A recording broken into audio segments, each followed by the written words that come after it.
the scrap trap. Ben heads across the road to the dealership. The manager is already on the forecourt. I was wondering if I could have a bit of help. What would you like me to do for you, sir? But as soon as he's free, Ben moves in. Are they all roughly around 15 grand? They are, sir. Right. They are. Okay, yeah, because I'm interested in buying. And there's Paul at the far end of the forecourt, out of sight of any genuine car salesman, but keeping an eye on Ben's progress. If I take a card and give you a ring and then... Quick work. Within seconds, he's holding the manager's business card. Your name is, sir? Mine is Ben. Ben? Yeah. And that's Paul's cue to move in on some potential marks. Can I help you? He could really do with that business card. What's your price range? I'll take some details down of yourself, Ben. Why not just I could give you a ring? Like I say, I'm in a bit of a hurry. I could just give you a ring. But Ben can't get away from the manager. It's 07. Yep. He only manages to end the conversation after signing up for a test drive appointment. That's great. Thank you very much. All right, thanks a Cheers. lot, Ben. Thank you. Thank you very much indeed. Cheers. But the scam is back on track. Why don't we start at this end? Yeah. The lower prices are down here. I mean, what sort of cars are you looking for? To be honest, everything we have starts around 4, 5, really. I mean, Ben heads over to the far side of the dealership.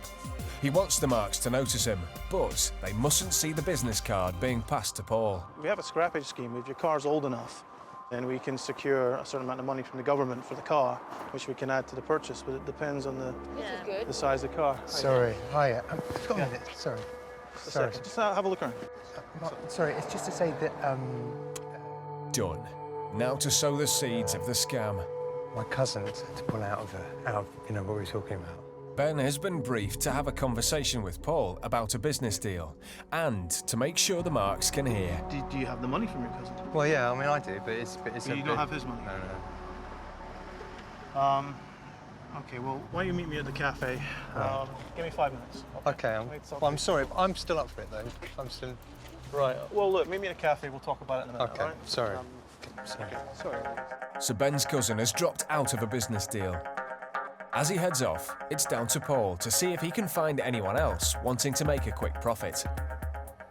You might have actually gotten quite lucky. We do have a scrappage scheme. You see, we've got these cars here, which we have to scrap. We're not permitted to sell those within the country. They look intrigued. If they make a little money today, they could afford a much nicer car. Do me a favor, let me close out something in here. There's a little cafe over there called the Horseshoe. If you go over there, I'll buy you a cup of tea and explain to you. If you want, I can double your money today. Because we have someone who wants to buy a car, but I can't sell it to him. But if you guys want to do it, this guy's let me down. Okay. Yeah, it's right there. It's right on the other side. Okay, I'll be a few minutes. The marks don't yet know what the deal with the scrapped car involves, just that it could lead to them doubling their £2,000. They happily cross the road to the cafe to find out more. The marks are dutifully waiting for Paul, thinking this could be their lucky day. Mark. There's the crucial convincer, the genuine manager's business card that Ben got hold of and passed to Paul. How are you?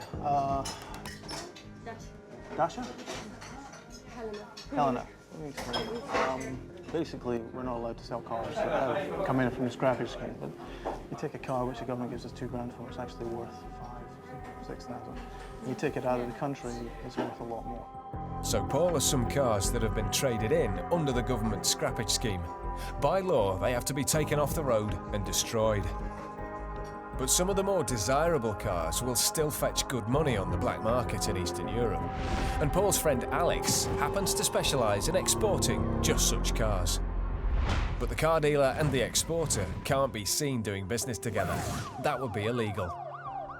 So the girls will act as go-betweens, buying an old car as scrap for £2,000 from Paul, then immediately selling it on to Alex for £4,000. There's nothing illegal about this. He's going to ship it out of the country, and it never touches the scrappage scheme. In the business, everybody's doing it. Here's the other person who'll be acting as a go-between today. This is Ben. Ben, who's been waiting at the back of the cafe to join the conversation. Do you have 2,000? Yeah. How are we going to make this deal? Very simple.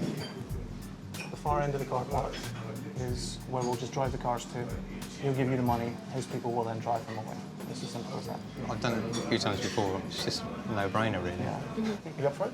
Yeah, definitely. All right, good. Brilliant. You've really helped me out. Thank you. The Marks agree to come back later in the afternoon to take part in the business deal.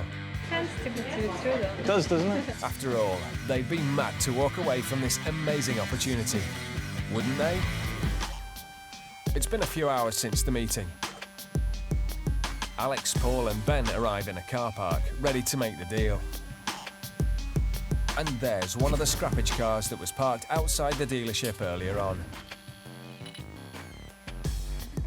It's still valid. The car's fine. I mean, Here come the girls. you know, I mean, Tony had a look at it, perfectly Right. happy with everything. Next time, Thank you. I'm next so time happy you your came. cousin You drops saved my out, life. Right. Sorry. just let me know, because if I don't know about it... Do you want to meet these girls? These are the girls that came to the... Can I just finish with this first? Hi. Sorry.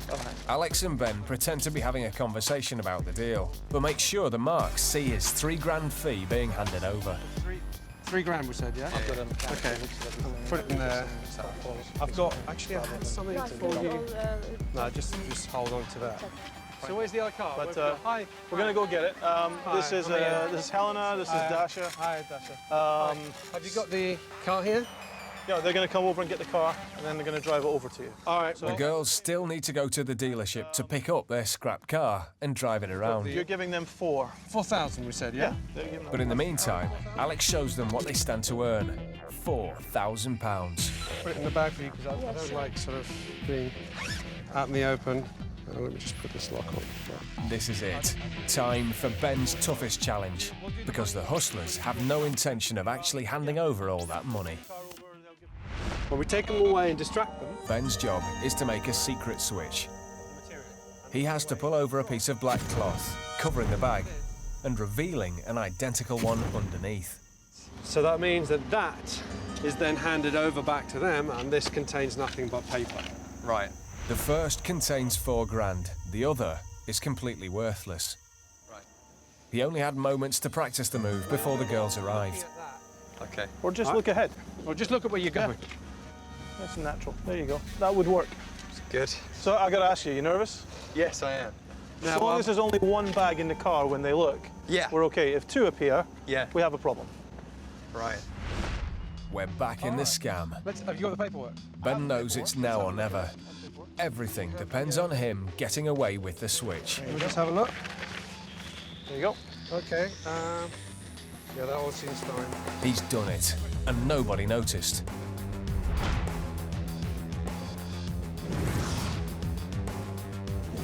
I'll give you the money. That's fine. Here, you can. The hustlers want to encourage the Marks to go through with the deal and give them their bag of cash before they've even paid Paul for the car. You take the 4. Of course, this bag contains no real money. So, give me the But 4. then, No, you- disaster. You want to hold on to it. One of the Marks isn't happy about the lock on the bag and wants to see the money again. There's only one thing Alex can do, and that's to perform another switch and get the real money back. It's all right. You're concerned. It's okay. It's all right. Do you want to count it? The Marks can clearly see that the money is genuine. Okay. Now Alex needs to hide this bag again, but has to be extremely careful about his timing. You can either give me the money for the car, or you can walk away. Listen, I can have somebody else come here if you want. I don't know, but look. Doing a switch once is risky enough. Attempting the same move 3 times in a row is practically asking to be caught. In fact, Yeah. I've got What do you think? Do you want to do it or not? I mean, I think it. Can you have the money? Yeah. Yeah. You hold on to the money. He's got away with it again. The reassured Marks get their payment from Alex and hand Paul their very real £2,000.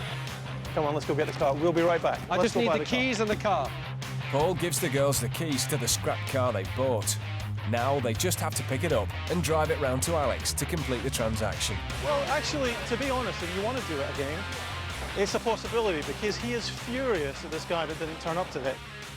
But as soon as they're out of sight, Alex makes a sharp exit, followed closely behind by Ben, who drives away from the scene of the scam in that borrowed BMW. So how will the final hustler make his getaway? If we go over back to the back here, 3 cars back, is the car. It's the only Mercedes there. Yeah.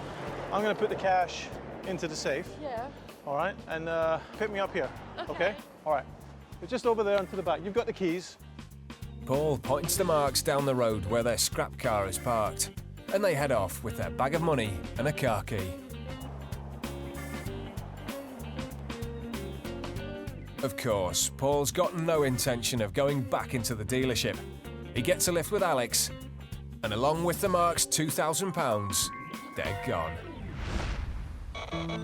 It doesn't take the marks long to realise that there is no Mercedes waiting for them to pick up. And there's no sign of Paul either. Eventually, they catch up with the real manager, whose business card they've still got. He's got no idea what they're on about. They're left trying to work out what just happened. The only way he can buy the car is if you buy it first and then Drop it off to him, basically, and double your money. he gives us £4,000 and they get back too. We did say the money. I said money, you said the money. Never go and just somebody who you don't know trying to sort of give you good. It is sort of unbelievable, and it can't be true. Yeah, basically you have to think, if it sounds too good to be true, then probably it isn't true, right? So if the manager was fake and the money was fake, what about that scrap car that Ben was driving? After all, the marks saw it parked by the forecourt earlier in the day. Of course, that was all fake too. Knowing they would need a 10-year-old car as a convincer, the hustlers started this scam several days earlier by offering a cheap MOT service with a free home pickup and drop-off. With an offer as convenient as this, it didn't take long for someone with a suitable car to take the bait. So on the morning of the scam, Alex dressed in engineer's overalls and went to pick up the vehicle. That's the one, yeah? All right, cheers, thanks. He parked it right next to the dealership forecourt. And once a printed note was placed behind the windscreen, the scene was set and the scam was on. And Alex was as good as his word and returned it later that evening. Unfortunately for the owner, it hadn't been MOT'd as promised. And he had no idea that his vehicle had just been used in a criminal enterprise. Well, I just felt very sorry for them. They were wily, though, weren't they? They asked to see the money again and thought, you know, so they weren't sort of going to stand for any tomfoolery. The guys are just absolutely phenomenal. I genuinely don't think my heart could take it. Genuinely. I mean, just even getting the card and being involved in the car park, it was kind of like a racehorse. It's unbelievable. No, not for me. Con artists are experts at using common knowledge as the basis of a good scam. In this case, the car scrappage scheme is the reason why the bogus car dealer had to use an intermediary to transfer some cars to somebody else. Now, this isn't the first time this kind of thing has happened. Throughout history, there have been many scams. For example, one of the most famous was in the 1920s, when Count Victor Lustig, who was actually one of history's most famous con men, used the international demand for scrap metal to sell the Eiffel Tower to several people. Any scheme where you're promised a large return for a small investment is usually too good to be true. If you're ever asked to pay money up front for something, then it usually isn't a real deal and you should just turn around and walk away. The motor trade's a well-established and fairly sophisticated business. They don't require people they don't know to come along and support and help them. Don't part with your money under these circumstances. You're going to get conned.